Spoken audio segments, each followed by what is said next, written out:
मित्रांनो, लक्षवेध इन्स्टिट्यूटच्या चॅनलला व्हिजिट केल्याबद्दल धन्यवाद. लक्षवेध इन्स्टिट्यूट चॅनलला जरूर सबस्क्राईब करा. नमस्कार. नेटवर्किंग काय. लहानपणी आईने आपल्याला जी गोष्ट सांगितलेली आहे त्याच्या विरुद्ध जी गोष्ट आपण करतो ते म्हणजे बिझनेस नेटवर्किंग. म्हणजे काय माहिती आहे का, लहानपणी आई नेहमी आपल्याला सांगते अनोळखी माणसांशी बोलू नकोस हं. आणि त्याच्या विरुद्ध आपण गोष्ट करतो ती असते नेटवर्किंगमध्ये आपण अनोळखी माणसांशीच बोलतो आणि त्याला म्हणतात बिझनेस नेटवर्किंग.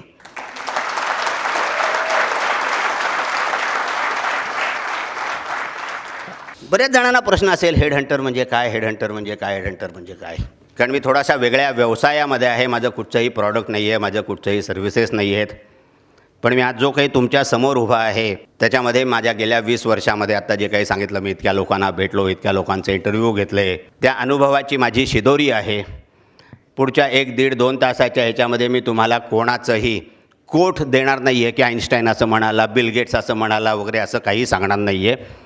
माझा असा दावासुद्धा नाही की मी जन्मलो तेव्हाच मला माहिती होतं मी हेडहंटर होणार आहे. कारण हल्ली एक स्टाईल आली आहे की माणूस मोठा झाला म्हणजे मी नाही अजून मोठा, पण ब्रँड डेव्हलप करायला पाहिजे ना, त्यामुळे आपणच स्वतःला म्हटलं पाहिजे. मला 1992 सालपर्यंत माझ्या सहकार्याने उदय वैद्यनी जिथपर्यंत मला पहिलं हेडहंट केलं नाही तिथपर्यंत मलाच माहिती नव्हतं पहिला हेडहंटर मी होणार आहे. पण माझ्या आधी जगात बरेच हेडहंटर होऊन गेले आहेत. कृष्णाला अर्जुनाने हेडहंट केलं म्हणून पांडव जिंकले. आज सचिनला रमाकांत आचरेकरांनी सरांनी हेडहंट केलं म्हणून सचिन आपल्यासमोर आहे, जो उद्या नसणार आहे, मनामध्ये असणार आहे. हेडहंटर म्हणजे काय. माझ्यासाठी माझा व्यवसाय आता फार साधा सोपा आहे. My product is human mind and I am in the business of relationship. कोणी बिल्डिंग बांधतं, कोणी एखाद्या बिल्डिंगचं डिझाईन करतं, कोणी कंपोनंट डिझाईन करतो, कोणी एखादं सॉफ्टवेअर डेव्हलप करतं. ह्या कुठच्याही गोष्टीला स्वतःचं मन नसतं. पण माझं प्रॉडक्ट आहे मन, ह्युमन माइंड. जगामधलं सगळ्यात चंचल प्रॉडक्ट काय असेल तर ह्युमन माइंड. आज जेव्हा मी तुमच्याशी बोलतो आहे तेव्हा माझ्या मनात काय चाललं आहे ते तुम्हाला माहिती नाही, आणि तुम्ही बोलताय तेव्हा माझ्या मनात काय चाललं आहे तुम्हाला माहिती नाही, आणि तुमच्या मनात काय चाललं आहे मला माहिती नाही आहे. मी फार चालू माणूस आहे. कन्सल्टिंगचा बिझनेस ना चालू माणसाचा बिझनेस असतो. ह्याच्याकडनं ऐकायचं, स्टोअर करायचं, ॲनलाईज करायचं, रिट्रीव्ह करायचं आणि बडबडाचं, असा माझा सोप्पा साधा बिझनेस आहे. मी ह्या बॅकग्राऊंडवरती ह्या बिझनेसमध्ये आलो की जेव्हा जगामध्ये इतके बेकार असताना तुला माणसं घ्यायचे पैसे कोण देईल, ह्या बॅकग्राऊंडवरती मी ह्या व्यवसायात आलो. आणि आज मला माझ्या वेडेपणाला माझ्या घरच्यांनी आणि माझ्या सहकार्यांनी जी दाद दिली आणि मदत केली आणि उभे राहिले, त्याचमुळे आज मी असं म्हणू शकतो की आज गिरीश टिळक जर डोकं हवं असेल तर आधी टेबलला पैसे लावा, त्याच्याशिवाय मी आज काम करत नाही आणि करणार नाही. आणि हा माज नाही आहे, तर एक सिम्पल लॉजिक आहे की जेव्हा एखादा उद्योजक फॅक्टरी उभी करण्यासाठी काही 1000 कोटीचं किंवा शेकडो कोटीचं कॅपेक्स करतो त्याला तो ॲडव्हान्स देत नाही का. पण ज्या वेळेला ती कॅपिटल अँड इक्विपमेंट जो माणूस ऑपरेट करणार आहे आणि ज्याच्या जीवावर ती कंपनी व्यवसाय करणार आहे, काही उत्पादन करणार आहे, काही सेल करणार आहे आणि त्याच्यातनं नफा मिळवणार आहे, ते करणाऱ्या योग्य माणसाचा शोध घेणाऱ्याला सुद्धा तेवढंच क्रेडिट नको का. जर आज मी तुम्हाला योग्य माणूस नाही दिला तर तुमच्या उद्योजकांच्या कंपन्या चालतील, कोणाच्यात नाही चालणार. आज खऱ्या माणसाचा शोध जगामध्ये प्रत्येकाला आहे. आज तुम्हाला स्वतःला कोणाला तरी चांगला ड्रायव्हर हवा असेल, आज कोणाला तरी चांगली मेड हवी असेल. त्यामुळे चांगल्या माणसाचा शोध, चांगल्या मनाचा शोध हा कधी एक न संपणारा असा चिरंतन प्रवास आहे. ह्या बॅकग्राऊंडवर मी उभा राहिलो. ह्या व्यवसायाने मला खूप काही दिलं, किंवा मी या व्यवसायाचा ऋणी आहे. कारण या व्यवसायाने मला एक सजग नागरिक बनवलं. या व्यवसायाने मला माझ्या पडत्या काळामध्ये मदत करणारे माझे क्लायंट दिले. या व्यवसायाने मला खूप चांगले अनुभव दिले.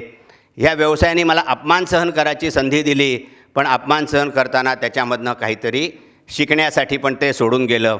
तुम्हाला एक 2-3च किस्से सांगेन माझ्या व्यवसायातले आणि मी माझ्या विषयाकडे वळीन. मी माहितीचं आदान प्रदान करतो कारण जग माहितीवर चालतं. कशावर चालतं हे जग. माझ्या मते 3 शब्दांवर जग चालतं.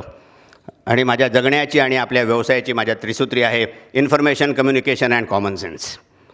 जेव्हा 21वं शतक 20वं शतक हे इन्फॉर्मेशन टेक्नॉलॉजीचं युग आहे असं म्हटलं जातं, तेव्हा इन्फॉर्मेशन हा पहिला शब्द आहे, टेक्नॉलॉजी हा दुसरा शब्द आहे. हे प्रत्येकाने लक्षात घेण्याची गरज आहे. जर माहितीच नसेल तर टेक्नॉलॉजी काय डोंबल करणार? एक साधारण 10-12 वर्षापूर्वीची गोष्ट आहे. मी दिल्लीला जात होतो सकाळी आणि त्या दिवशीची इकॉनॉमिक टाईम्सची हेडलाईन होती, market capitalisation of Infosys is more than Reliance now. आणि बरोबर लाऊंजमध्ये मागच्या बाजूला नारायण मूर्ती आणि नंदन निलकनी बसले होते आणि नारायण मूर्ती म्हणत होता, अरे जर रिलायन्स जगात नसेल तर इन्फोसिसला कोण विचारणार आहे? बिल गेट्सपासून माझ्यापर्यंत ते प्रत्येकापर्यंत दिवसामध्ये कमीत कमी एकदा तरी कुठच्या तरी एका प्रश्नाचं उत्तर देतो, पता नाही पूछना पडेगा. म्हणजे काय? माहिती. जग चालतं माहिती माहिती आणि माहिती. आज माझं सांगण्यात आलं ओळख करण्यात की मी खूप पुस्तकं वाचली. पुस्तकं नाही वाचली तर माहिती कुठे मिळणार? आज जर मी लोकांची गप्पा नाही मारल्या, संवाद नाही साधला तर माहिती कुठे मिळणार? आणि माहिती नसेल तर त्याच्या पुढचा जो सी आहे कम्युनिकेशन. आज कित्येक वेळेला ग्रुप डिस्कशनमध्ये मी जेवायला बसतो त्यावेळेला लोक बोलत नाहीत. त्यांना बोलायची इच्छा नसते असं नाही म्हणता येणार मी, तर त्यांच्याकडे माहिती नसते. आणि मी जेव्हा माहिती म्हणतो त्याचे निरनिराळे स्रोत आहेत. माहिती आणि संवाद ह्याचा खूप जवळचं नातं आहे मित्रांनो. कारण तुमच्याकडे माहिती नसेल तर तुम्ही संवाद नाही साधू शकत आणि संवाद साधण्यासाठी तुमच्याकडे लागते माहिती. पण या 2 गोष्टी पुरेशा आहेत का हो? ह्या 2 गोष्टी पुरेशा आहेत का? माझ्या मते नाही. तिसरी गोष्ट त्याच्याच बरोबरीने किंवा त्याच्यापेक्षा जास्त महत्त्वाची आहे, ती म्हणजे कॉमन सेन्स. केव्हा, कधी, कुठे आणि किती बोलावं. माझ्यातला कॉमन सेन्स मी लहान मुलातनं शिकतो. माझ्याकडचा कॉमन सेन्स मी माझ्या गृहकृत्यदक्ष आईकडनं शिकतो आणि आपल्या सगळ्या आयाने आपल्याला तो कॉमन सेन्स ठासून भरवला आहे. आपली कुठचीही मागणी आपल्या वडिलांकडनं कशी सँक्शन करून घ्यायची आपल्यासाठी चा स्ट्रॉंग कॉमन सेन्स आईकडे हो. माझ्या मुलीकडनं मला जेव्हा फोन डायलॉग ऐकू यायला लागतात डायनिंग टेबलवर, शेजारच्या नंदाने ना तो सॅमसंग नोट 3 घेतला, त्याच्या एक्सचेंजमध्ये हे मिळालं, असे जेव्हा ऐकायला येतात तेव्हा माझ्या लक्षात येतं आय थिंक सॅमसंग नोट 3ची डिमांड आहे आता. बघा, हा कॉमन सेन्स आपण का नाही शिकत? जो लहान मुलांमध्ये आहे, आपल्या आईवडिलांकडे आहे, आपल्या आजी आजोबांकडे आहे, आपल्या गुरुजनांकडे आहे. कारण संवाद साधायचा असेल तर इन्फॉर्मेशन असून नुसती बडबडून चालत नाही. आता मी समजा माझी ओळख करून द्यायच्या आधीच बडबडायला असतो तर कसं चालेल ना? त्यामुळे इन्फॉर्मेशन, कम्युनिकेशन आणि कॉमन सेन्स ही माझ्या व्यवसायाची किंवा माझ्या जगण्याचीच एक दिशा आहे किंवा आयुष्य आहे असं म्हणू शकतो मी. या व्यवसायाने मला खूप काय दिलं. माझ्या ह्या व्यवसायात मला 3 गुण मिळाले: पॅशन, परसिव्हरन्स आणि पेशन्स, फिअरफुलनेस. या 4 सूत्रीच्या आधारे मी तुम्हाला 4च गोष्टी सांगेन. साधारण 97-98 साली मी एका माणसाला भेटण्यासाठी त्याच्या घराबाहेर बांद्र्याला मी 4 तास उभा होतो. 4 तास. जेव्हा सेंट गोबेन फ्लोट ग्लास चेन्नईला नवीन टीम प्लांट येत होता, त्याची सगळी टीम मी उचलली भारतातलं. अक्षरशः भारतातल्या बेस्ट ग्लास टेक्नॉलॉजिस्ट त्यावेळेला मी चुन के हंट केला होता. आणि त्याच्यातला एक तारा होता TK बॅनर्जी, ज्यांना एशिया पॅसिफिक खंडामध्ये फक्त तो असा एकमेव माणूस होता की ज्याला ग्रीनफील्ड प्रोजेक्ट उभा करण्याचा अनुभव होता. आणि त्या माणसाला मला भेटायचं होतं कारण तो माणूस माझ्यासाठी अत्यंत महत्त्वाचा होता. किंवा अगदी बॉटम लाईनच्या भाषेत म्हणत झालं की लाख का आदमी था मेरे लिए. ह्या माणसाने मला सांगितलं होतं संध्याकाळी 6 वाजता घरी ये माझ्याकडे बांद्र्याला. मी 6 वाजता गेलो. त्याच्या बायकोला कुठेतरी बाहेर जायचं होतं आणि तिने घरी निरोप ठेवला होता आणि सिक्युरिटीकडे पण खाली सांगून ठेवलं होतं की आमच्याकडे एक जण येणार आहेत, त्यांना वरती बसायला सांगा. त्या काळात मोबाईल नव्हते एवढे, माझ्याकडे मोबाईल नव्हता माझ्या खिशात. आणि मला सिक्युरिटीने आत सोडलं नाही कारण पॉश कॉलनी होती ती.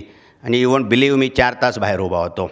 पण 4 तासानंतर ज्यावेळेला हा माणूस आला आणि त्याने मला बाहेर उभं राहिलेलं बघितलं, त्यावेळेला त्या माणसाने ज्या प्रकारे मला अभिवादन केलं, तो अभिवादन मला एक हुरूप देऊन गेला आयुष्यात परत काहीतरी करण्यासाठी. आता इथनंच मी आणखीन एक गोष्ट माझ्या आयुष्यातली शिकलो, प्रेझेन्स ऑफ माइंड. त्या आठवड्यामध्ये ज्यावेळेला सेंट गोबेनचे मुंबईमध्ये इंटरव्ह्यू चालणार होते, त्यावेळेला it has become a open secret. कारण मी त्यावेळेला फ्लोट ग्लास, शीट ग्लास आणि कंटेनर ग्लास या ग्लास इंडस्ट्रीमध्ये भारतातले जितके प्लांट आहेत ते सगळे प्लांट मी बघितलेले होते. त्या 3 महिन्यामध्ये त्या प्लांटमध्ये काम करणाऱ्या प्रत्येक ग्लास टेक्नॉलॉजिस्टला मी घरी जाऊन भेटलो होतो. घरी जाऊन, कोणाला रात्री 9 वाजता, कोणाला पहाटे 6 वाजता, कोणाला दुपारी 2 वाजता, अख्ख्या भारतभरात. आणि ओपन सिक्रेट होतं की ह्या इंटरव्ह्यूसाठी कोण कोण जाणार आहे. अतिशय प्रोसेस शेड्यूल्ड होती. आणि या माणसाचा इंटरव्ह्यू होता गुरुवारी सकाळी 8:30 वाजता. मला आदल्या दिवशी या माणसाचा फोन आला, गिरीश मी उद्या इंटरव्ह्यूला जाणार नाही. हो माझी टरकलीच हो. 2 लाख रुपयाचा सवाल होता आणि 96 साली 2 लाख रुपये, 96-97 साली म्हणजे फारच मोठे होते आणि आधी मोठे आहेत माझ्यासाठी. मी फक्त एक साधा सोपा विचार केला. 1 मिनटं मी फोन खाली ठेवला आणि साधा सोपा विचार केला की हा माणूस का नाही जाते उद्या सकाळी 8:30 वाजता इंटरव्ह्यूला. त्याचं गणित फार साधं सोपं होतं की त्याला स्वतःला माहिती होतं त्याच्या ऑफिसमधले त्याचे सर्व सहकारी इंटरव्ह्यूसाठी जाणार आहेत आणि जो लीडर सकाळी 8 ते रात्री 8 प्लॅन्टमध्ये असतो, हाच जर माणूस त्याच दिवशी त्या इंटरव्ह्यूच्या आठवड्यात रजा घेत असेल तर त्याच्या सहकाऱ्यांना पण समजणार नाही का की आपला लीडर पण इंटरव्ह्यूसाठी जाणार आहे. हे मला माहिती लक्षात आलं. मी त्यांना फोन केला आणि त्यांना म्हटलं, मिस्टर बॅनर्जी मी एक छोटासा चेंज केला आहे. 8:30 AM ऐवजी 8:30 PM. आणि त्याच्याकडनं समोरनं सेंटेन्स आलं, you have to clean bowled me I will attend. आणि मी माझ्या क्लायंटला फोन केला आणि त्यांना सांगितलं, मिस्टर संथाना मी एक छोटा चेंज केला आहे. 8:30 AM ऐवजी 8:30 PM. माझं सौभाग्य की मला एक असा चांगला प्रोफेशनल माणूस मिळाला की ज्याचंसुद्धा एकच ध्येय होतं, चांगलाच माणूस मला हवा आहे.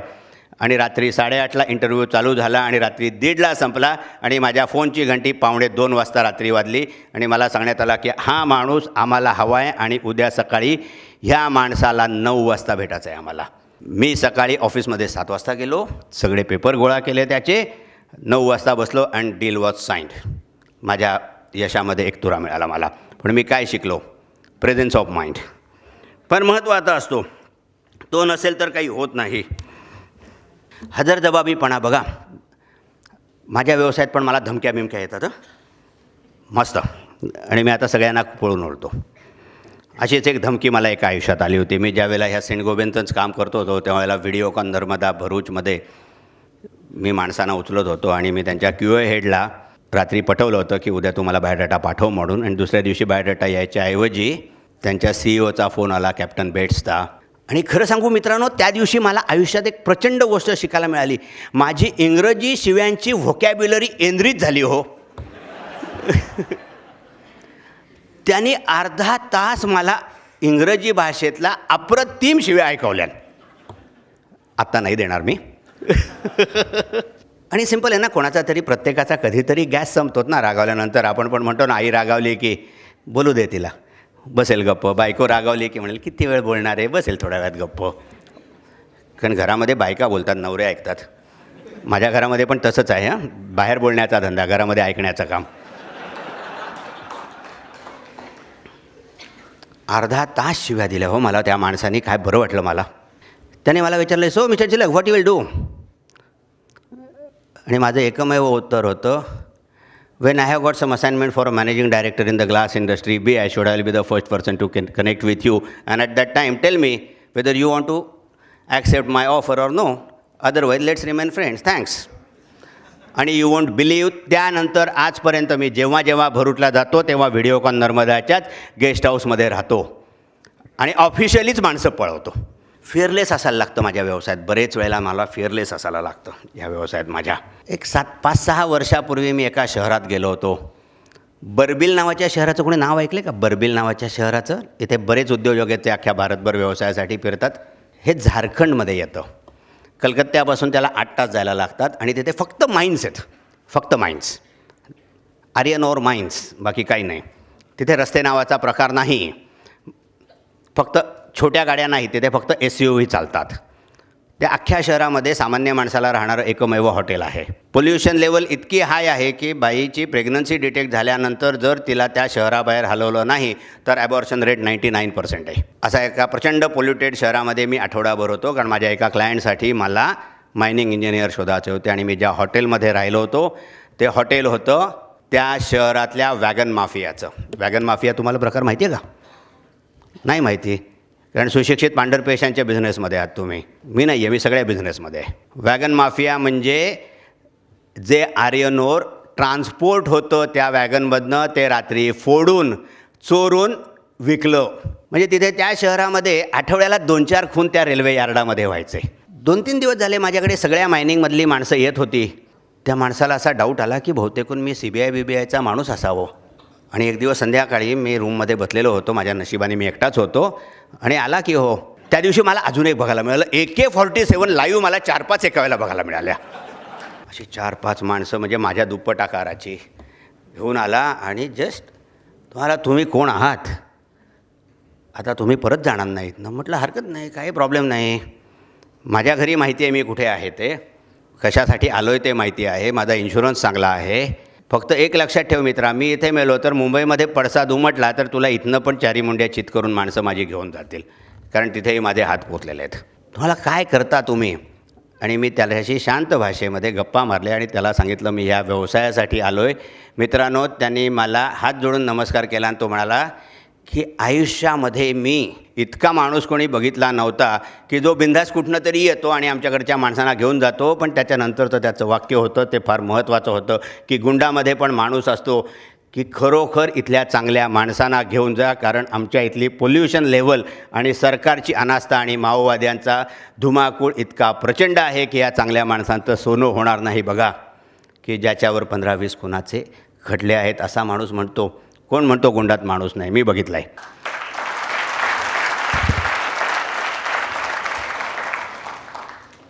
पेशन्स. आपण खूप उतावळी असतो, फटफट आली, कारण 2 मिनिट नूडलच्या आपण जमान्यात राहतो ना. पण माझ्या व्यवसायात तसं नसतं. माझ्या व्यवसायात असतात पेशन्स. कारण तुम्हाला माहिती आहे मित्रांनो, मी मार्च महिन्यापासून एक असाइनमेंट करतो आहे. आत्ता UKच्या एक कंपनी अप्रोच झाली, मला ॲडव्हान्स दिला चांगल्यापैकी छान पाऊंडमध्ये. आता कितवा महिना चालू आहे हा? म्हणजे पाळण्यात घालून बारसं पण झालं असतं की नाही.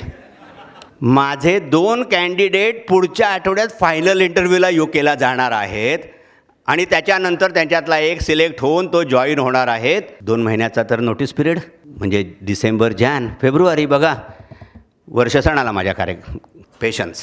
त्या 1 वर्षामध्ये, या 9 महिन्यामध्ये आज मी जी कांडसे शोधली होती. माझ्या क्लायंटचं नाव आहे Cambridge consultants.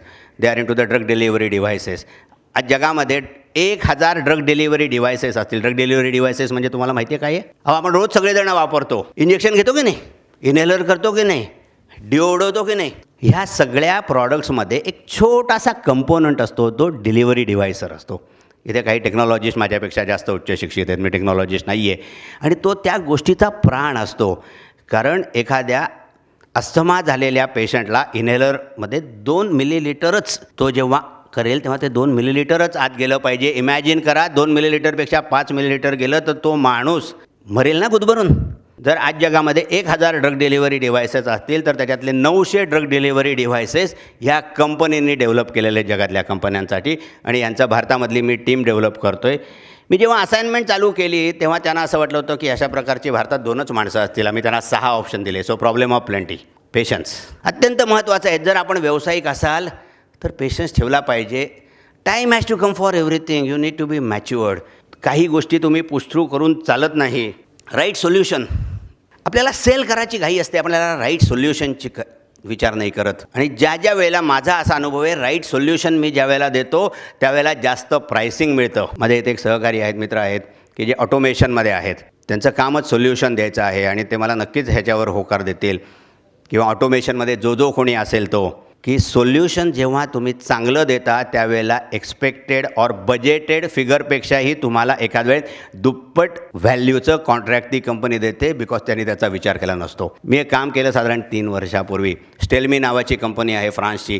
They are into the elastomeric packaging. आता परत बघा, इलॅस्टोमेरिक पॅकेजिंग म्हणजे काय यार? हो साधे हो, इंजेक्टेबलला ती रबराची बुचं असतात ना. हो, पण ते साधं नाही आहे. ग्लास बॉटल, आतलं केमिकल म्हणजे जे काही इंजेक्टेबल असेल, टॅबलेट असेल, कॅप्सूल असेल आणि पॉलिमर, ह्या एकमेकांचा एफेक्ट एकमेकांना झाला नाही पाहिजे. ते प्रॉडक्ट इंटॅक्ट राहिलं पाहिजे. त्या प्रॉडक्ट डिग्रेड झालं नाही पाहिजे. So that elastomeric packaging is very important. कारण रबर, पॉलिमर हा एक अतिशय परत एकदा चंचल प्रॉडक्ट आहे, ज्याच्यामधनं काही गोष्टी डेव्हलप होऊ शकतात. आता इथे एक चॅलेंज होता की बघा, मला ह्या कंपनीने 2 सप्टेंबरला टेलिकॉम केलं आणि मला सांगितलं आम्ही 9 सप्टेंबरला भारतात येणार आहोत इंटरव्ह्यू घ्यायला. 2 सप्टेंबरला मला ते फोन करतात, 9 सप्टेंबरला इंटरव्ह्यू ठेवायचा आहे. आणि मी त्यांच्यासमोर काही कॅन्डिडेट ठेवले आणि मग शेवटी एक सोल्युशन ठेवलं. त्यांची एक्स फिगर बजेट होतं. मी त्यांच्यासमोर एक कॉम्बिनेशन ठेवलं, पॉलिमर इंजिनियर UDCTचा आणि IIPचा 3 वर्षाचा पॅकेजिंगचा कोर्स केलेला. फार्मा कंटेनर पॅकेजिंगचं सुद्धा डेव्हलप केलेलं त्यांनी. त्याच्याबरोबरीने त्यांनी टेक्निकल सपोर्ट पण फार्मा कंपन्यांना दिला. आणि मी त्यांच्यासमोर ते सोल्युशन ठेवलं. म्हटलं हा तुमच्यासाठी फिट आहे, कारण तुम्हाला टेक्निकल सोल्युशनसाठी फ्रान्समधनं कोणी माणूसच पाठवायला नको, कारण he can do both. You won't believe, they were reluctant to meet, and when that candidate met and went out, the 3 interviewer just stand up and said to me, we want this person, whatever price you say we will sign. Solution द्या, short term नका खेळू. पण ते solution देण्यासाठी तुम्ही तुमच्या कस्टमरच्या डिटेलमध्ये जाताय का, बिझनेसमध्ये तुम्ही बिझनेस समजावून घेताय का, हे तेवढे महत्त्वाचं असतं. त्याच्याशिवाय तुम्ही सोल्युशन देऊ शकत नाही. जर मला तुमचा बिझनेसच कळला नाही, I spend endless hours in understanding is business. I spent in number of time with my clients' premises to understand the business. ज्यावेळेला मी फेम मल्टिप्लेक्सचं काम केलं आणि जेव्हा श्रृंगार सिनेमाची मी सगळी कॉर्पोरेट टीम दिली, त्यावेळेला मी फिकीचा फ्रेम 3 दिवसासाठी अटेंड केला. आज मी मल्टिप्लेक्स बिझनेसवर 4-5 तास बोलेन. कारण मला जर बिझनेसच कळला नाही एक्झिबिशनचा, मला ते बिझनेस मॉडेलच कळलं नाही मल्टिप्लेक्स बिझनेसचं. फार साधं सोपं बिझनेस मॉडेल आहे असं म्हणावं असं वाटतं ना, प्रोडक्शन, डिस्ट्रीब्युशन अँड एक्झिबिशन. पण हे कळण्यासाठी मला बघायला लागलं, मला ऐकायला लागलं, मला तज्ज्ञांचं मार्गदर्शन घ्यायला लागलं. आज जेव्हा मी रेडीमिक्स इंडस्ट्रीमध्ये काम केलं, तेव्हा रेडीमिक्स कॉन्क्रीट इंडस्ट्रीची व्याख्या फार साधी सोपी आहे. We start when the land is barren and we move out when land become civilised. हे बोधवाक्य लाफार्ज फ्रेंच फॉर्च्यून 500 मल्टीनॅशनल कंपनीचं. पण मला हा बिझनेस कळायला लागतो. मग तेवढा मी अंतरंगात त्या बिझनेसचा जातो का, आणि जेव्हा मी अंतरंगात जातो त्याच वेळेला मला माझी व्हॅल्यू मिळते, आणि तेव्हाच मी होतो एक हेडहंटर. त्यामुळे उद्योजक मित्रांनो, एकच फक्त रोज करा की तुमच्या प्रत्येक क्लायंटबद्दल तुम्ही 1 तास बोलू शकाल का, 2 तास बोलू शकाल का, 3 तास बोलू शकाल का, हे स्वतःला विचारा. मी जर आत्ता एक टेस्ट घेतली ना इथे, तर मी तुम्हाला सांगतो 5 मिनिटाच्या वर अर्धे जण आपल्या क्लायंटबद्दल बोलू शकणार नाहीत. जे मला द्रव्य देणार आहेत, जे माझं लाईव्हलीहूड करणार आहेत, जे माझी कंपनी मोठी करणार आहेत, त्यांच्याबद्दलच मला माहिती नसेल तर मी त्यांना काय सोल्युशन देईन, मी त्यांना काय सर्व्हिस देईन, मी त्यांना काय प्रॉडक्ट विकेन. त्यामुळे तुम्ही ते अभ्यास करता का? आमच्या व्यवसायाची एक सिंपल थिअरी आहे, 3 फोन थिअरी. मी आयुष्यात पहिला फोन कोणाला करतो. आता तुम्हाला वाटतं ना की अशी काही माणसं डोक्यात माझ्या स्वप्नाबिप्नात येत नाहीत, अशी टपाटपा पडत नाहीत. मला माग काढायचा असतो. मी जेव्हा मी हेडहंटर म्हणतो त्यावेळेला मला त्याचा माग काढायचा असतो, आणि माग काढण्यासाठी मी पहिला फोन कोणाला करतो हा फार महत्त्वाचा असतो. त्यामुळे माझ्यामध्ये मी ज्याला पहिला फोन करतो तो मला पहिला महत्त्वाचा असतो. आज जेव्हा केम्ब्रिज कन्सल्टंटची असाइनमेंट आली माझ्याकडे, त्यावेळेला ड्रग डिलिव्हरी डिव्हायसेस म्हणजे नक्की काय हे मला सामान्य भाषेमध्ये समजावून सांगण्यासाठी मी त्या इंडस्ट्रीमध्ये काम केलेल्या एका दिग्गजाला फोन केला, आणि त्यांनी मला अर्धा तास सगळं समजावून सांगितलं. आणि मग माझे दुसरा आणि तिसरा फोन झाला, आणि माझ्याकडे 6 ऑप्शन झाले. कुठे कळ दाबली की तोंड उघडेल, पण त्याचा आधी विचार करायला लागतो. त्यामुळे माझ्या व्यवसायामध्ये मी कोणाशी आणि केव्हा आणि कधी बोलीन हे फार अत्यंत महत्त्वाचं असतं. आता एक उदाहरण सांगतो. मी एक असाइनमेंट मी करतोय. मला एका जर्मन कंपनीला किचन इक्विपमेंट सेल करण्यासाठी एक शेफ हवा आहे जो सेल्समध्ये जाईल. आता शेफ माणूस कुठे मी जाणार ना, त्या हॉटेलमध्ये गेल्यानंतर काही शेफकडे मी पोचत नाही, मी खाण्यापिण्यातच मग्न आहे. आमचा एक मित्र आहेत Milind Soni, the India's first celebrity chef. मी त्याला फोन केला, माणूस मिळाला मला. कोणाला कशासाठी काय केव्हा कधी विचारावं, आणि त्याच्यासाठी त्या माणसांची संपर्कात कसं राहावं हे ज्याला कळतं त्याला बिझनेस कळतो. मला कुठच्या इंडस्ट्रीतला माणूस सांगा, मी 3 फोनमध्ये त्या माणसापर्यंत पोहोचेन. पण पहिला फोन करण्यासाठी एखाद्या वेळेस मी 2 दिवस पण घेतलेले असतील. पहिला फोन करण्यासाठी एखाद्या वेळेस मी 3 दिवस पण पहिले घेतलेले असतील. पहिला फोन करण्यासाठी एखाद्या वेळेस 1 आठवडा पण गेला असेल. बिझनेस नेटवर्किंग म्हणजे काय? त्याच्यासाठी आपल्याला गोऱ्यानं यायची गरज आहे. ते बिझनेस नेटवर्किंग शिकवायला तुमचं काय मत आहे? गुगल, फेसबुक, ट्विटर हे सगळं गोऱ्याने इन्व्हेंट केलं. BNI किंवा आपले बरेचसे बिझनेस नेटवर्किंगचे जे फॉर्मॅट आहेत ते गोऱ्यांच्यावर आधारित आहेत. डू यू फील की आपल्याला गोऱ्यांची गरज आहे? मग आपल्यामध्ये काय आहे याचा तुम्ही कधी अभ्यास केलात? आज मी जेव्हा गेले 38 वर्ष माझ्या गावाला जातो महाशिवरात्रीच्या उत्सवाला, आणि रात्रभर पालखीबरोबर 14 तास, 16 तास, 18 तास जेव्हा फिरतो, ज्यावेळेला मी पहिले गावात जातो त्यावेळेला माझी गाडी चावडीवर थांबते. तिथे मला कळतं गावात कोण कोण आलं आहे, आणि गेल्या महिन्यात 2 महिन्यात काय झालं, कोण गेलं, कोण जन्मलं, कोणाचं लग्न ठरलं आहे, ह्याची जागा विकायचे, त्याची जागा विकायचे, याने हा बिझनेस चालू केला. बघा चावडी. ITCनी ई-चौपल चालू केलं, शेतकऱ्यांच्या सुविधेसाठी माहितीचं आधार प्रदान केंद्र. त्याचं नाव काय आहे? ई-चौपल. चौपल म्हणजे काय? चावडी. आज आपण कित्येक जण आपल्या खेड्यातनं आलेलो आहोत, आणि ज्याची आपण रूट्स विसरतोय का? माझे रूट्स तिथे आहेत, त्याचं माझं नेटवर्किंग आहे. हल्ली एक बराचसा समज झालेला आहे की पूर्वीच्या काळी स्त्रियांना बांधून ठेवलं होतं, त्यांना स्वातंत्र्य नव्हतं, वगैरे वगैरे वगैरे. I don't accept this. किंबहुना माझ्या पूर्वजांनी अतिशय स्ट्रक्चर्ड फॉर्मॅटमध्ये नेटवर्किंगच्या अपॉर्च्युनिटीज क्रिएट करून दिल्या होत्या. आपल्या पूर्वजांनी रिलेशन बिल्डिंग आणि टीम मॅनेजमेंट टीम बिल्डअपसाठी अतिशय स्ट्रक्चर्ड अपॉर्च्युनिटी डेव्हलप करून दिल्या होत्या. लग्न झाल्यानंतर पहिल्याच वर्षी सगळे का सण असतात हो? दिवाळ सण, वर्ष सण, डोहाळ जेवण, मंगळागौरी. पूर्वीच्या काळी मोबाईल नव्हते. हल्ली बाई बाहेर पडली की पहिले फोन आईला, भाजी काय करू किंवा काय केली आहे. पूर्वी होते का? मग आजी आई यायला त्याला अनगाववरनं म्हणजे भिवंडी कवाड रोडवरनं आली पेंट खोपोली रोडला वरसईला. ती फोन करून आजीला विचारणार का तिच्या भाजी कशी करू?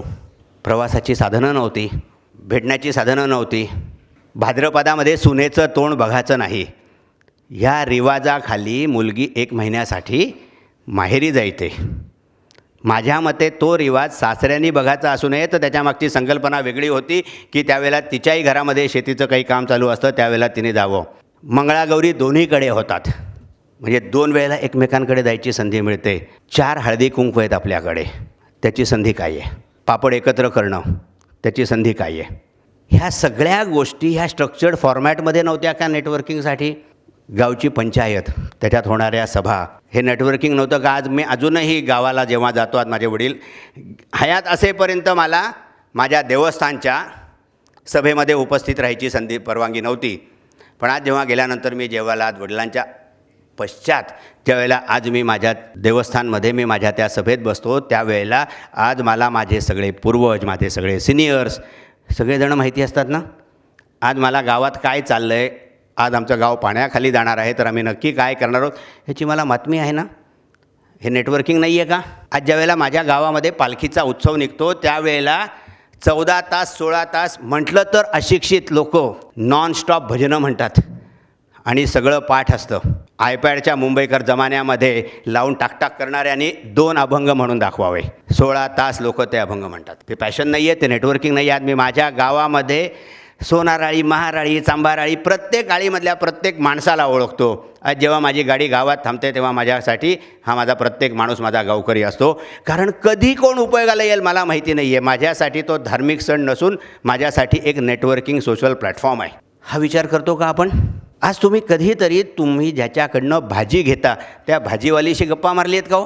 किती जणांनी मारली आहेत भाजीवालीशी गप्पा? बऱ्याच इथे महिला आहेत. तिचं प्रॉफिट मार्जिन किती आहे तुम्हाला माहिती आहे का? ती म्युन्सिपाल्टीवाल्याला रोजचे पैसे किती देते तुम्हाला माहिती आहे का? अरे तुम्ही उद्योजक आहात, उद्योजकांना बिझनेस मॉडेल माहिती पाहिजे ना प्रत्येकाचं. आज ज्यावेळेला मी कधीच काही घरात गरज नाही गप्पा मारण्याच्या कामामुळे, पण ज्यावेळेला मला कधी सांगण्यात येतं भाजी आणा, त्यावेळेला मी जाऊन उभा राहतो आणि त्या बाईंना म्हणतो हो भाजी द्या, हो कोबी, हो काका कालच कोबी नेली आहे तुमच्याकडे, आज हे घेऊन जा. मग ती मला विचारते माझ्या मुलांनी काय शिकावं. बघा तुम्ही असं कधी गप्पा मारल्यात का हो? माझ्या इस्त्रीवाल्याचं मीटरचं बिल किती येतं, तो कोळसा कुठचा वापरतो आपल्याला पाठे केलं का? गप्पा मारल्यात? बिझनेस मॉडेल आहे ना ते सुद्धा नाही केलं ना तुम्ही. माहिती म्हणजे काय? आदान प्रदान केल्याशिवाय तळागाळामध्ये गेल्याशिवाय होतं का?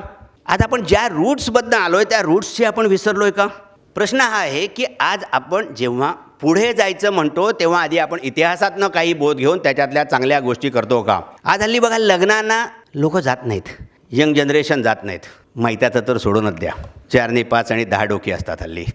पण मी मात्र जातो आठवड्याला 1-2 तरी मैताला. हसण्याची गोष्ट नाही आहे, शर्मेची गोष्ट आहे की ज्याच्यासाठी आपण जायला पाहिजे त्याला आपण जात नाही.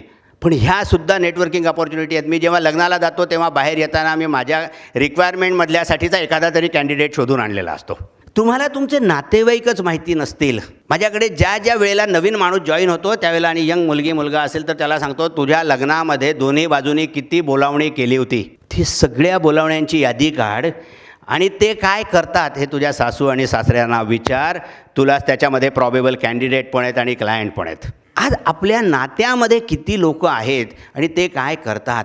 प्रत्येकाने स्वतःला विचारा. जेव्हा व्यवसाय चालू केला तेव्हा पहिल्या 10 कस्टमरपैकी 6 ते 8 कस्टमर नात्यातले किंवा मित्रातलेच होते ना.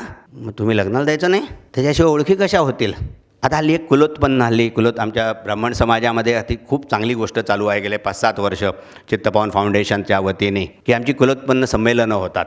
पण आता या कुलोत्पन्न संमेलनामध्ये मी एका संमेलनामध्ये माझ्या आजोळ भाव्यांचं आहे आणि मी माझ्या आईला घेऊन गेलो आणि तिथे मी बघितलं माझी आई बसली, सगळ्या 6 मावश्या रांगेत, 2 मामा रांगेत. अरे मी म्हटलं तू ह्यांच्याशी रोजच बोलतेस ना फोनवर, तू इतर भावे माहेर वाशणींना भावे सुनांना भेटायला आली आहेस ना, सो ब्रेक दॅट.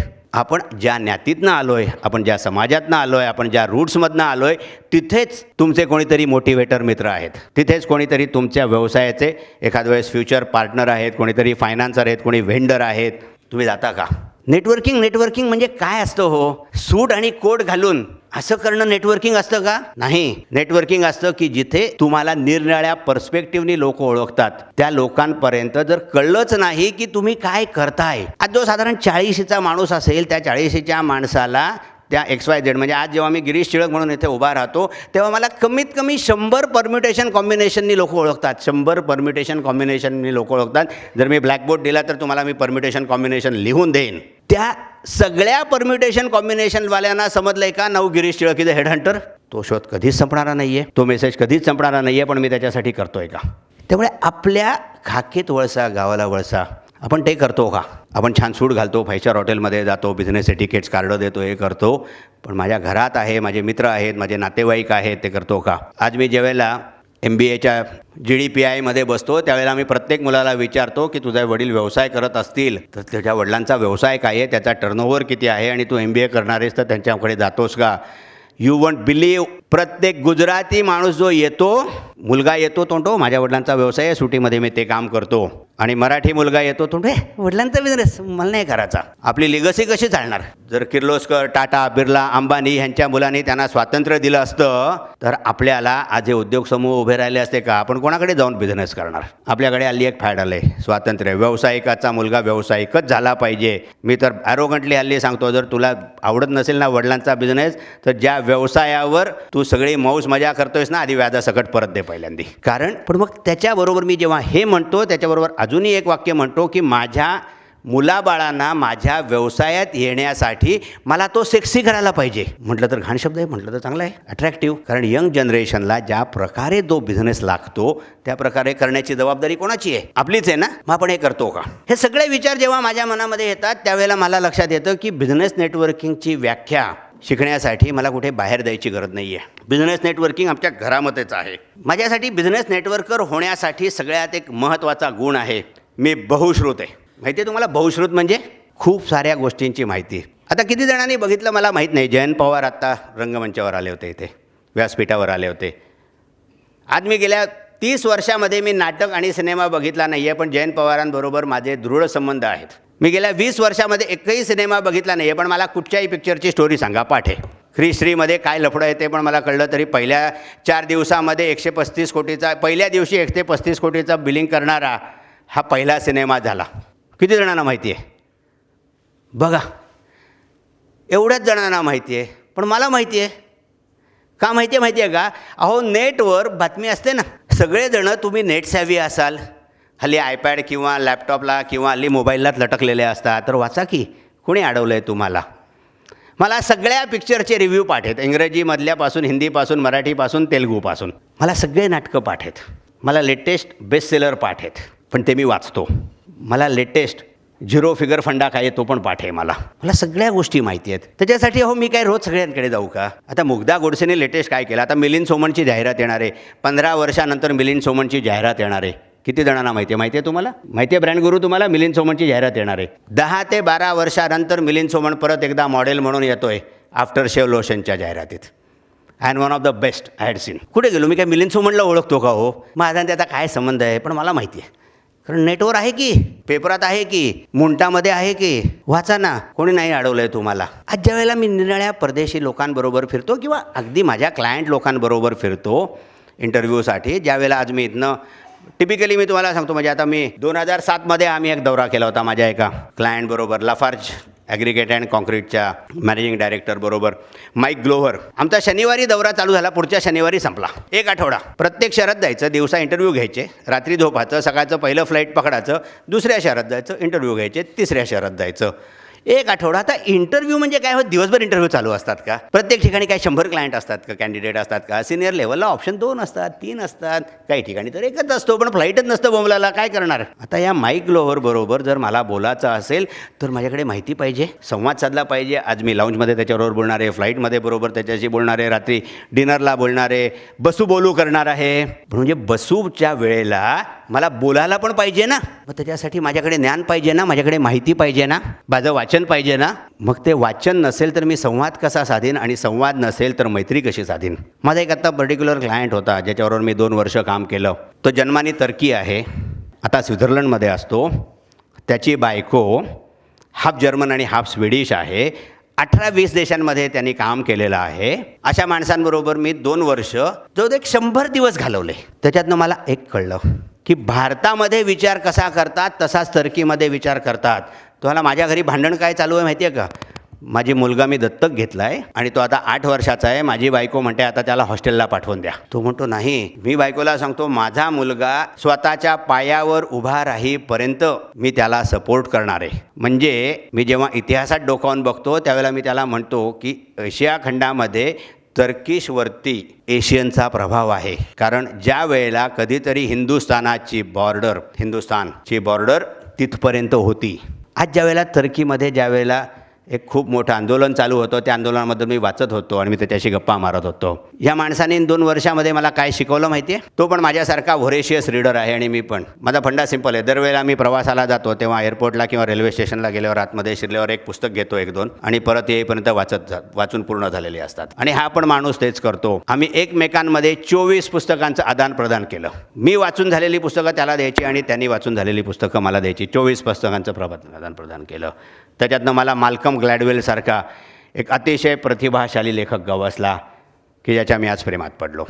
पण त्याच्याशी संवाद साधण्यासाठी मी बहुश्रुत आहे का? आज ज्या वेळेला मी चर्चा करतो, आज त्यांनी जी काही धक्कादायक फिगर सांगितल्या मला स्वित्झर्लंडबद्दल त्या अस्वस्थ करणाऱ्या आहेत की आज स्वित्झर्लंडमध्ये तो म्हणतो 40% युवक युवती लिव्ह इन रिलेशनशिपमध्ये राहत आहेत and they don't want issue.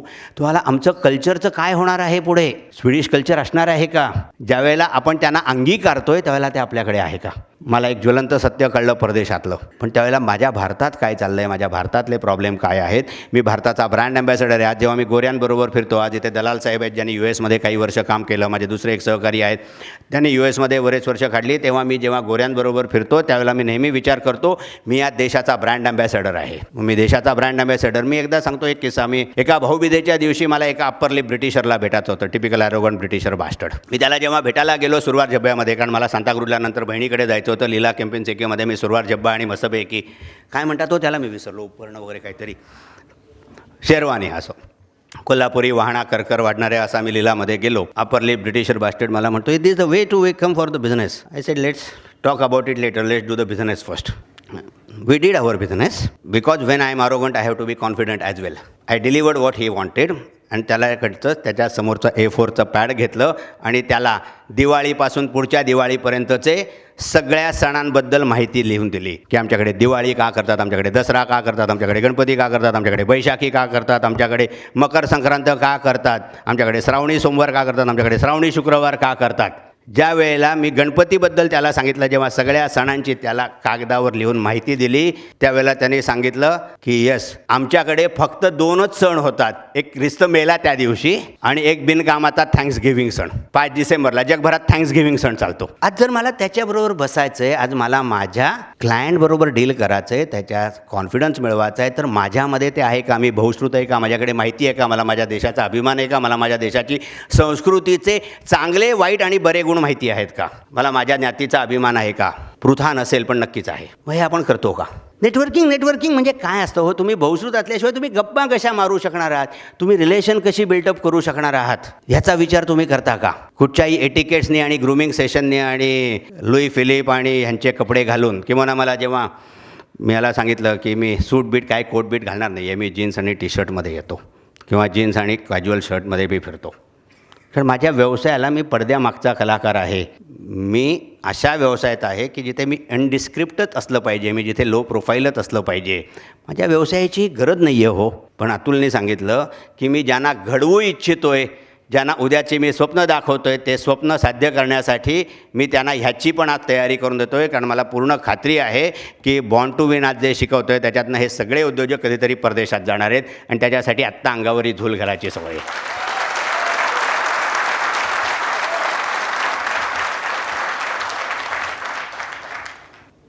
Reading, बहुश्रुतमध्ये reading फार महत्त्वाचं आहे. त्याच्याबरोबरीने सगळ्यात महत्त्वाची गोष्ट आहे, आपल्याला जन्मल्यापासून ना ह्या समाजामध्ये फक्त एकच गोष्ट सांगतात, बाब्या बोल. आता मी बोलतो म्हणून पोट भरतं माझं. बाब्या ऐक असं सांगतात का? त्यामुळे आपण चांगलं ऐकत नाही. मी सुदैवाने अशा शहरात जन्माला आलो की जिथे दर आठवड्याला चांगल्या चांगल्या समृद्ध व्याख्यानमाला चालतात. गेले 100 वर्ष अशा शहरामध्ये मी जन्मलो की जिथे बम पुरंदरे 50-100 वेळेला व्याख्यानमाला केल्या. कित्येक दिग्गजांनी, म्हणजे भारतातल्या प्रत्येक दिग्गज माझ्या शहरामध्ये येऊन भाषण करून गेला.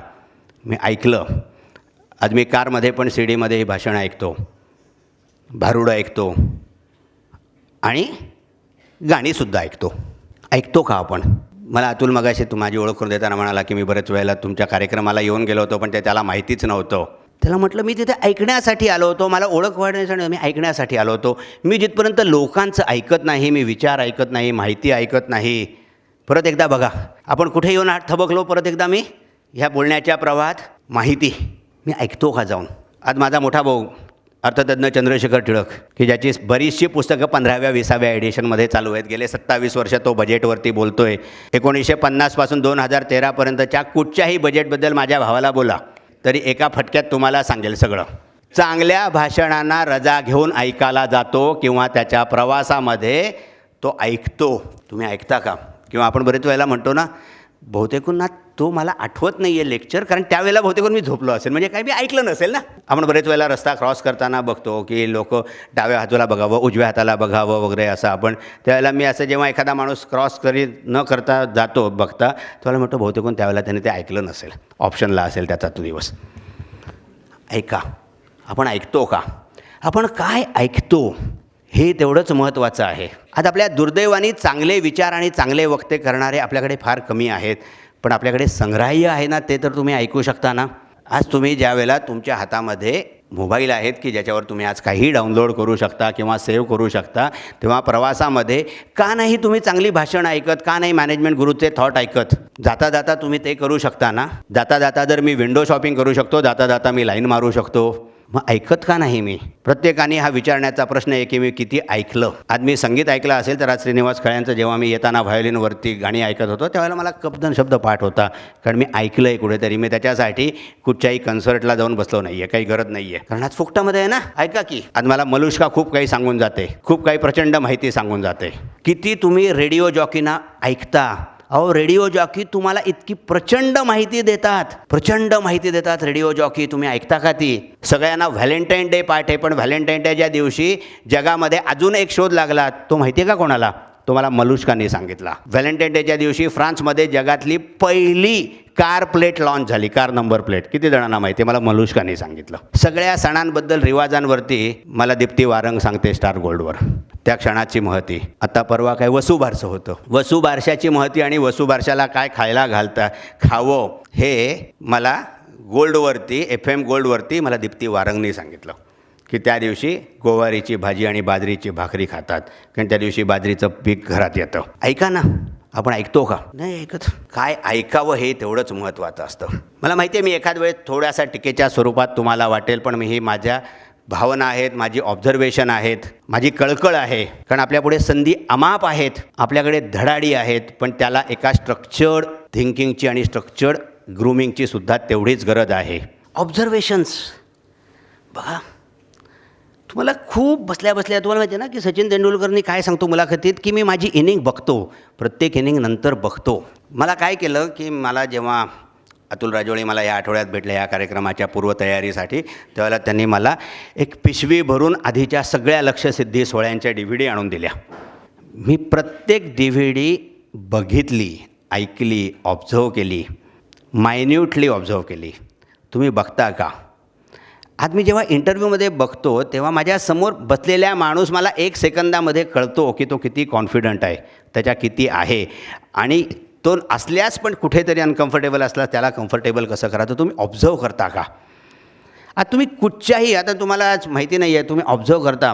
जेव्हा कविता राऊतने बीजिंगमध्ये चायनामध्ये ब्रॉन्झ मेडल मिळवलं तेव्हा त्याचा इंटरव्ह्यू झाला. त्या इंटरव्ह्यूमध्ये त्यांनी काय सांगितलं? किती जणांनी ऐकला तो इंटरव्ह्यू? मी 12 वेळेला इंटरव्ह्यू ऐकला तो. त्या इंटरव्ह्यूमध्ये त्यांनी काय सांगितलं? मी लेफ्ट लेनमध्ये होते, पण राईट हँड लेननी मी डोळ्याने माझ्या इतर लेन्सला ऑब्झर्व करत होते, किंवा त्या रेस मला बघण्याचं भाग्य मिळालं. कारण एका अशा हेड हंटिंग असाइनमेंटसाठी मी एका हॉटेलमध्ये बिनकामाचा बसलो होतो, कारण कॅन्डिडेट येणार होते. टिपिकली फोकस अमेरिकन आणि रशियन्सवर होता, स्वीडनवर होता, ऑस्ट्रेलियावर होता, पण इंडियनवर नव्हता. आणि अचानकपणे तो कॉमेंट्रेटर म्हणायला लागला, just look at this lady from India in the 8th line. The way she is surging is fabulous, and then it seem that she is keeping the eye on her competitors. आणि ज्या वेळेला कविता राऊत जिंकली, त्यावेळेला तिने तिच्या मुलाखतीमध्ये काय सांगितलं, तर हेच सांगितलं, मी ही शर्यत काय जिंकले, कारण माझा कॉम्पिटिटर काय करतो ह्याच्यावर माझं लक्ष होतं. आपण ऑब्झर्वेशन करतो का? आज एंडलेसली हा जेव्हा आपला गॅरी कर्स्टन तयार झाला, कोच म्हणून आला, त्यावेळेला आधी त्यांनी प्रत्येकाला ते ऐकवलं. बघा तुम्ही कसे खेळता, तो कसा बॉल टाकतो, ते काय करा, किती मायन्यूटमध्ये त्यांनी ऑब्झर्वेशन केलं. आपण करतो का? आपण नाही करत. जर आपण हे ऑब्झर्वेशन केलं, त्याच्यातनंही खूप जास्त शिकता येतात. आता माझ्याकडे ना, माझ्या सुदैवाने मी माझ्या पूर्वजांच्या पुण्याने एका छानदार टुमदार बंगल्यात राहतो आणि ज्याच्यात भरपूर झाडं आहेत.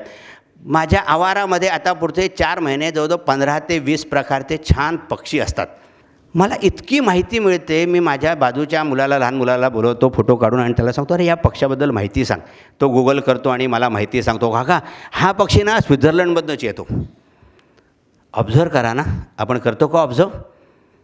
बघा ऑब्झर्व करा. तुम्हाला ना तुमच्या सहकारी, समोरच्या तुमच्या ऑफिसमधला सहकारी, आज माझ्या ऑफिसमध्ये माझा जेव्हा सहकारी वॉक इन करतो ना, मला फक्त एका कटाक्षात कळतं आज माझा सहकारी कच्च्या मूडमध्ये आहे.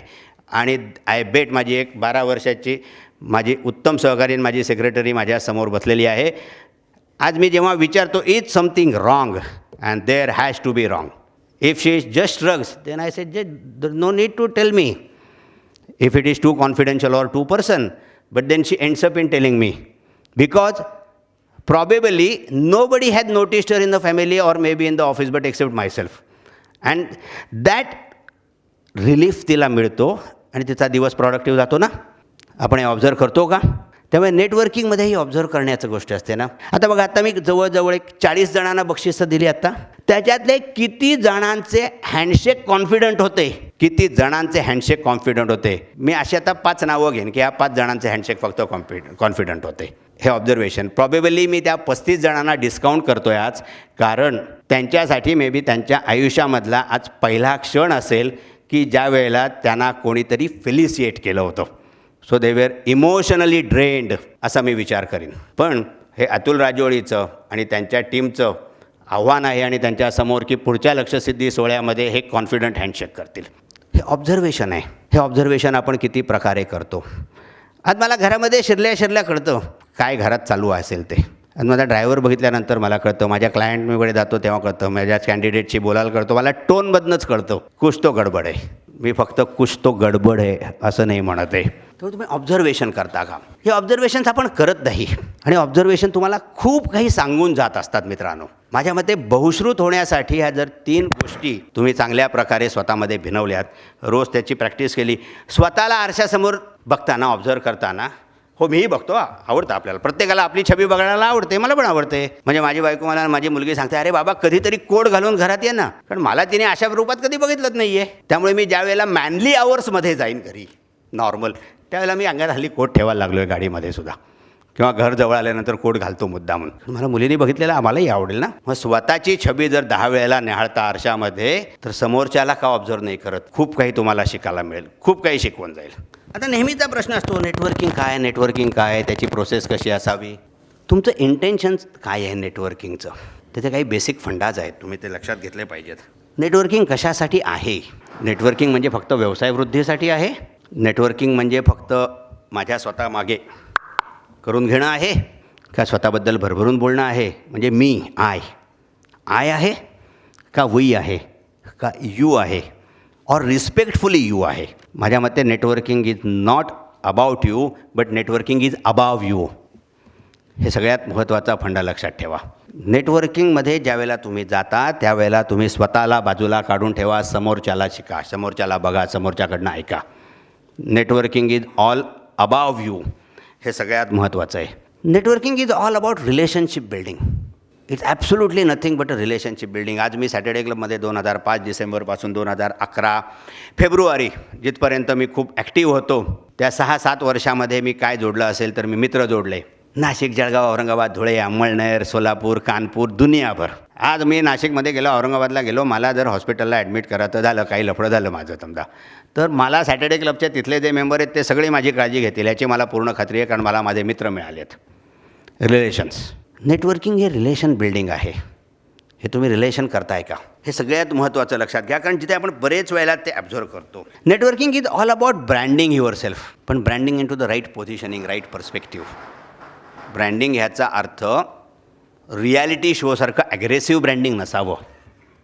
It has to be the BTL, below the line. Networking प्लॅटफॉर्ममध्ये ATL नसतं, नेटवर्किंग प्लॅटफॉर्ममध्ये BTL असतं. त्यामुळे एक सगळ्यात ते महत्त्वाचं लक्षात घ्या. नेटवर्किंग प्लॅटफॉर्ममध्ये ब्रँडिंग आहे ते BTL आहे. म्हणजे BTL म्हणजे काही माहिती आहे का तुम्हाला? Below the line. आता बिलो द लाईनच्या जाहिराती कोण सांगाल? बिलो द लाईनचं उत्तम उदाहरण कुठचं? मर्सिडीज बेन्झ, परड्यू, 5 लाखाचा मोबाईल, त्याच्या जाहिराती नसतात ना. BF1 लेटेस्ट लॉन्च केली, काहीतरी 90-85 लाखाची का 2 कोटीची. त्याची जाहिरात महाराष्ट्र टाइम्स आणि लोकसत्तात नाही देणार हो, ती जिथे द्यायची तिथेच देणार. BTL असतं की जिथे लोकांना तो सबटल मेसेज तुमच्याबद्दल गेला पाहिजे. ATL नसतं. तुम्ही ATL करायला जा and just I bet next time you go on to the same platform, the person whom you had done ATL at the last meeting, he just going to change his face or start talking to the other person the moment he sees you. आता नेहमी ह्या networking प्लॅटफॉर्ममध्ये एक खूप महत्त्वाचा मुद्दा असतो की मी डायलॉग कसा चालू करणार. कारण बरेच वेळेला असं असतं की मी पहिल्यांदाच भेटत असतो, मी डायलॉग कसा चालू करणार, कुठनं सुरुवात करणार आणि तो शेवट कुठे करणार. त्याच्यासाठी आमची थिअरी आहे, गेन थिअरी. गेन ऐकले कोणी? ऐकले का कोणी? वा वा, धन्यवाद. म्हणजे आमचा आम्ही जे सेशन तयार केलं ते खरंच चांगलं आहे. गोल, नेहमी समोरच्या व्यक्तीला भेटल्यानंतर तुझं गोल काय आहे ह्याचे विचारा. कुठच्याही माणसाला स्वतःबद्दल बोलायला खूप आवडतं आणि इस्पेशली बिझनेस नेटवर्किंग प्लॅटफॉर्मवरती जो उद्योजक आहे त्याचं काहीतरी गोल असतं. 2 कोटी, 5 कोटी, 10 कोटी, 50 कोटी, 100 कोटी. आज जर मी डिझायरमधनं फिरतोय तर उद्या मी ह्याच्यातनं फिरेन. आज जर मी साधा सूट घालतोय तर हा घालीन, ब्ला ब्ला ब्ला. गोल, काहीतरी गोल असतं आणि त्या गोलबद्दल माणसाला सांगायला नेहमीच बरं वाटतं. आत्ता मी हा एक्झरसाईज केला आणि कोणालाही उभं करून विचारलं ना की गोलबद्दल बोला, मगाशी 30 सेकंदसुद्धा अडखळत बोलणारा वक्ता, पण त्याला गोलबद्दल मी विचारलं तर तो येऊन आत्ता 10 मिनटं बोलेल कमीत कमी, कारण मी त्याच्या हृदयाला हात घातला आहे. गेनमधला A स्टँड्स फॉर अचिव्हमेंट. प्रत्येकाला आपण आयुष्यात काहीतरी मिळवलं आहे. कारण काय झालेलं आहे, दुर्दैवाने उद्योजकांना जिथपर्यंत घराबाहेर गाड्या लागत नाही ना तिथपर्यंत आपला समाज ॲक्सेप्ट करत नाही. आपला समाज ॲक्सेप्ट करत नाही, हा मोठा प्रॉब्लेम आहे. त्यामुळे आपल्या अचिव्हमेंट्सबद्दल आपल्याला माहिती नसतं किंवा बरेच वेळेला आपण अशा व्यवसायात असतो की त्या व्यवसायामध्ये नॉर्मल लाईफमध्ये लोकांना सांगून काही उपयोग नसतो. त्यामुळे एखाद्याला अचिव्हमेंटबद्दल बोलायला सांगा. बघा तो किती भडबडून बोलेल, फार अत्यावश्यक आहे. I stands for interest. प्रत्येकाला काहीतरी इंटरेस्ट असतात आणि त्या इंटरेस्टमधूनच एखाद्या वेळेस रिलेशन बिल्डअप होतात.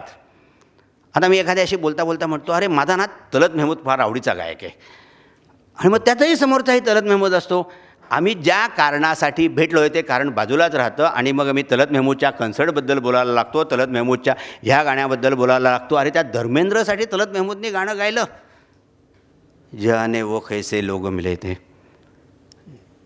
असं आम्ही काहीतरी जेव्हा बोलायला लागतो तेव्हा साहजिकचपणे आमचे इंटरेस्ट डेव्हलप होतात. अरे तुला माहिती इंटरेस्ट, मला ना यार दिल्ली दरबारची बिर्याणी ऑसम. मला धारावीमध्ये जाऊन ताज्या मासासमोर माझ्या चिकन काढतात आणि मस्तपैकी चिकन तंदुरी करतात, ती खायला आवडते. समोरच्याचा आहे तोच इंटरेस्ट लेव्हल असेल तर तो अरे तू कुठच्या धाब्यावर जातो तिथे धारावीत, मी पण त्याच्यावरच जातो, आपण मग भेटलो कसं नाही. And you end up in deciding the date for a dinner on dhaba in Dharavi नकळतपणे. कॉमन इंटरेस्ट झाले ना. म्हणजे जसं असतं ना की मी जेव्हा नेटवर्किंग प्लॅटफॉर्मवर जातो, मी स्मोकर आहे, माझ्याकडे सिगरेट असते, मी पटकन एक कोपरा बघतो, माझ्याकडे माचीस असेल, मी सिगरेट पेटवल्याचा धुराचा वास आला की जेवढे ऑडियन्समधले जे स्मोकर असतात त्या वासावर तिथे येतात. Common interest.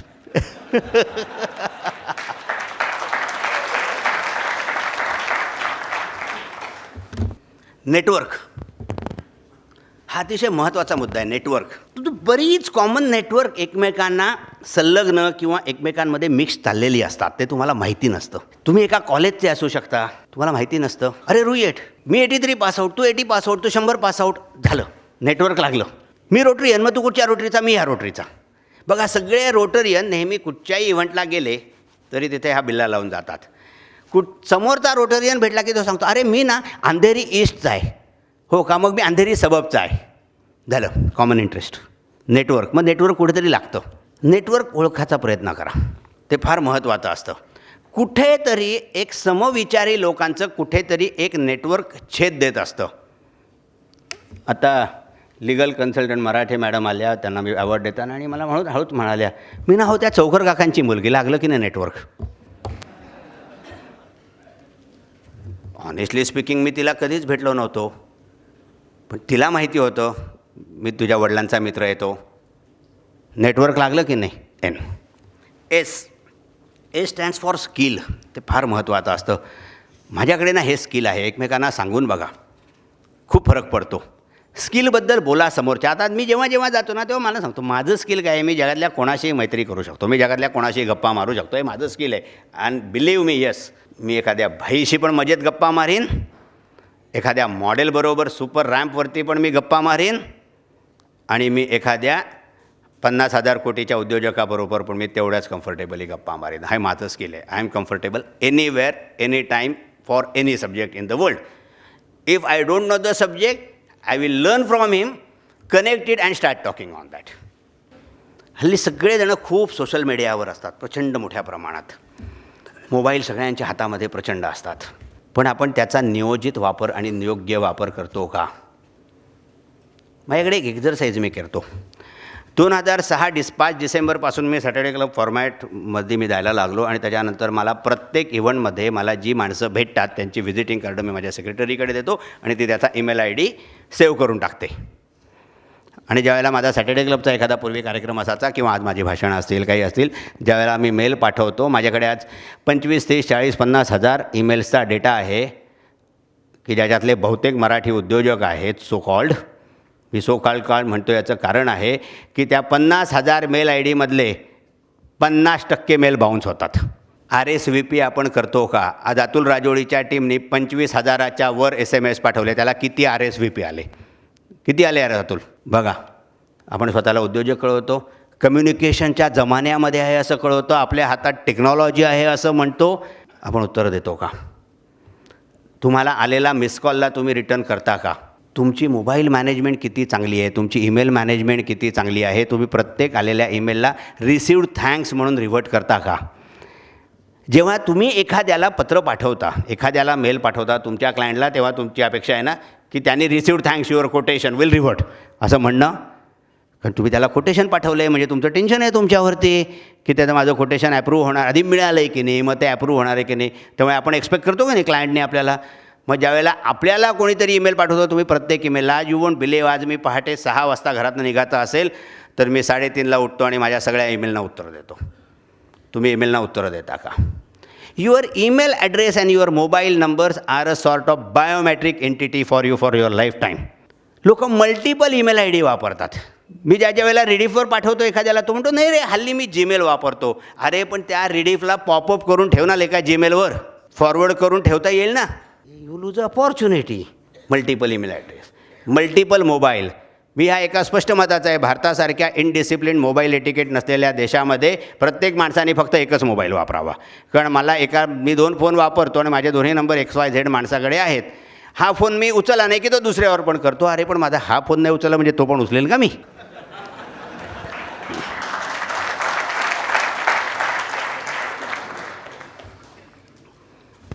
माझ्या घरामध्ये माझी 82 वर्षाची आई आहे. तिला थोडंसं कम्फर्टेबली चालता येत नाही काही ॲक्सिडेंटमुळे. तिला मी एक दंडक घालून दिला आहे की मी कॉलर ID घेतली आहे. आम्ही घरात कोणी नसताना लँडलाईन वाजला तर धावत पळत जाऊ नकोस, मी आल्यानंतर तो बघीन आणि तुला कॉल कनेक्ट करून देईन. पण मी कनेक्ट मात्र रात्री 10 वाजता आमच्या घरामध्ये कोणी माझी बायको गेली आणि दिवसभरात असेल तर ती त्यांना कनेक्ट करून देते. कॉलर ID का नाही घेत आपण? त्यामध्ये आपण नंबर सेव्ह का नाही ठेवू शकत? फार अत्यावश्यक आहे. फेसबुक अकाउंटवर बघा. माझ्या मते प्रत्येक व्यावसायिकाचा फेसबुक अकाउंट ही त्याची आयडेंटिटी आहे. कारण माझ्या मते बऱ्याच जणांचा असा समज आहे फेसबुक म्हणजे टाईमपास आणि लिंक्डइन म्हणजे बिझनेस. तसं नाही आहे. तुम्हाला माहिती आहे का, हल्ली आज जेव्हा मी बिझनेसमध्ये जेव्हा एखाद्या MBA इन्स्टिट्यूटमध्ये जातो किंवा एखाद्या इंजिनिअरिंग कॉलेजमध्ये आम्ही फ्रेशर्स रिक्रूट करतो, ज्यावेळेला आम्ही सिलेक्ट करतो, कित्येक कंपन्या आधी त्याचा फेसबुक अकाउंट बघतात ऑफर द्यायच्या आधी. जर त्याला दर सोमवारी त्याचे पार्टी नाईट आऊटचे मजेदार छानदार एकी रम्य गम असे फोटो असले तर ते कॅन्डिडेट रिजेक्ट होतो. हे तुम्हाला माहिती आहे का? फेसबुकच्या माध्यमातून पण तुम्ही व्यवसायाच्या संधी करू शकता. फेसबुकवरती तुम्हाला कोणी कनेक्ट केलं तर तुम्ही किती दिवसात रिव्हर्ट करता येतात. असे कित्येक उद्योजक माझ्याशी संवाद करतात, आम्हाला तुम्हाला येऊन भेटायला आवडेल. पुढचे 2-2, 3-3 महिने त्यांना वेळ नसतो. म्हणजे क्षणिक उत्साह. आठवड्याला मला असं एकतरी उद्योजक असतो माझ्याशी फेसबुकवर गप्पा मारतो, तुम्हाला येऊन भेटायला आवडेल, तुमचं अकाउंट घ्यायला आवडेल. येईन. अजूनपर्यंत नाही. असे 100 फक्त एकच आला आणि जो आला तो माझा कन्सल्टंट झाला, जो माझा व्हेंडर झाला, जो माझा कॅन्डिडेट झाला, जो माझा क्लायंट झाला. आपण ते करतो का? तुमची स्वतःची आयडेंटिटी. कतरिना कैफ मांजर. माझ्या फेसबुक अकाउंटला जा, हेड हंटरचाच फोटो आहे. माझ्या फेसबुक अकाउंटवरती माझ्या कंपनीला 20 वर्ष झालेत असा बॅनर आहे. 1 एप्रिलला 21वे वर्ष चालू होईल, तो बॅनर बदलेल आणि 21 वर्ष. माझ्या फेसबुक अकाउंटला जा, तुम्हाला विचारायची गरज नाही आहे, मी 21 वर्ष या व्यवसायात आहे हे तुम्हाला कळलं. तुम्ही करता का? आज ह्या फक्त फेसबुकच्या माध्यमातून मी एक बिझनेस असोसिएट पुण्यामध्ये डेव्हलप केली आणि मी कॉन्ट्रॅक्ट पण सही केलं आम्ही काल एका चांगल्या कामासाठी आणि त्या बाईची आणि माझी ओळख, त्या एंटरप्रेनरची आणि माझी ओळख ही फेसबुकच्या माध्यमातून झाली. आम्ही 1 आठवडाभर बिझनेस इंटरेस्टबद्दल चॅट केलं. म्हटलं तर योग्य आहे, सो कॉल्ड प्रकारे म्हटलं तर अयोग्य आहे, पण मी फेसबुकचा वापर चांगल्या प्रकारे केला आणि काल मी अतिशय चांगलं कॉन्ट्रॅक्ट त्या बाईबरोबर माझ्या एका क्लायंटसाठी, माझा एक जो मी आत्ता म्हटलं सेलिब्रिटी शेफ मिलिंद सोनी, त्यांची पुण्यामध्ये रेस्टॉरंट्स येणार आहेत. आज मी इथे बसून त्यांच्या HRच्या गरजा एखाद्या वेळेस नाही भागवू शकणार, कारण माझ्यासाठी प्रवासाचा वेळ माझ्यासाठी जास्त असेल आणि माझा प्रवासाची कॉस्ट आणि लॉजिंग बोर्डिंग मी कॉस्ट ॲड ऑन केली तर तो प्रोजेक्ट एखाद वेळेस फिजिबल नाही होणार आज त्याच्यासाठी, कारण हॉटेल इंडस्ट्रीमध्ये ब्रेक इव्हन खूप उशिरा असतो. पण देन मी या बाईबरोबर आधी जो संवाद साधलेला होता फेसबुक, आम्ही कॉन्ट्रॅक्ट सही केलं. त्यामुळे कोण म्हणतं फेसबुकच्या माध्यमातून बिझनेस मिळत नाही? आज मी 15 मिनटं फेसबुकवर बसतो आणि मी फक्त डोंबिवली, रुईया, मी ज्या कंपन्यातनं नोकऱ्या केल्या त्या लोकांशी मी शोधतो आणि कनेक्ट करतो. मला त्याच्यातनं कॅन्डिडेट मिळतात, मला क्लायंट मिळतात, मला कॅन्डिडेटचे रेफरन्सेस मिळतात. कारण फेसबुकवरती मी काय करतो आहे आणि मी क्विकली रेसिप्रोकेट करतो. ते तुम्ही करता का? जर करत असाल तर फार छान आहे, नसाल करत तर करायला लागा. लिंक्डइनवरचा अकाउंट तुमची खरी बाजू मांडतो का? फोटो नाही तुमचा. आज कित्येक वेळेला आम्ही तुम्हाला एअरपोर्टवरती अरे आपण कनेक्टेड आहोत, तुमचा फोटो असेल तर होतं ना. लिंक्डइन अकाउंट तुम्ही चांगल्या प्रकारे बघता का? टेक्नॉलॉजीचा वापर, फेसबुक आणि इंटरनेटचा, लिंक्डइनचा वापर आपण चांगल्या प्रकारे करतो का? कित्येक उद्योजक किंवा 99% लघुउद्योजक जीमेलवरती का काम करतात? त्यांचा स्वतःचा सर्व्हर का नाही? तुमच्या कंपनीच्या नावाने का सर्व्हर नाही? फक्त 3,000 रुपये लागतात सुरुवातीला आणि तुमची वेबसाईट पण करण्याची गरज नाही आहे हो त्याच्यासाठी. जीमेल का वापरता? तुम्हाला माहिती आहे का जीमेल अकाउंट कधीही हॅक होऊ शकतो, तुमचा पर्सनल नाही होऊ शकत. बरोबर ना दलाल साहेब? बघा, बरोबर ना? का वापरता जीमेल? तुमच्या कंपनीची ईमेल ID आहे ना, ती का नाही तयार करत? It cost nothing, it's just peanuts. किंवा ना आज सध्याकाळी आपण जर बोलू केलं तर त्याच्यापेक्षा जास्त खर्च करू. त्यामुळे आपण टेक्नॉलॉजीचा वापर चांगल्या प्रकारे करतो का? आत्ता मी काय करतो म्हणजे आता मी डेटा मायनिंग करतो आहे. गेल्या 20 वर्षामध्ये रिझ्युमेनी खूप क्लायंट्सबरोबर काम केलं, खूप कॅन्डिडेट्सबरोबर काम केलं. या टप्प्यामध्ये माझे काही कॅन्डिडेट्स तर आज ग्लोबल स्केलला काम करत आहेत की ज्यांच्या आयुष्यामध्ये मी कधीतरी ब्रेक दिला होता त्यांना. आणि मी आज जेव्हा त्यांच्याशी संवाद साधतो डेटा मायनिंग, आज मी रोज दिवसाची 15 ते 20 मिनटं माझे जुने संबंध, बिझनेस रिलेशन, हे शब्द वाईट आहे, यांना मी ट्रॅक करतो अगदी परवाची गोष्ट, एक माझा XYZ क्लायंट होता ज्याच्याबरोबर मी 8 वर्षापूर्वी दिल्लीमध्ये काम केलं होतं.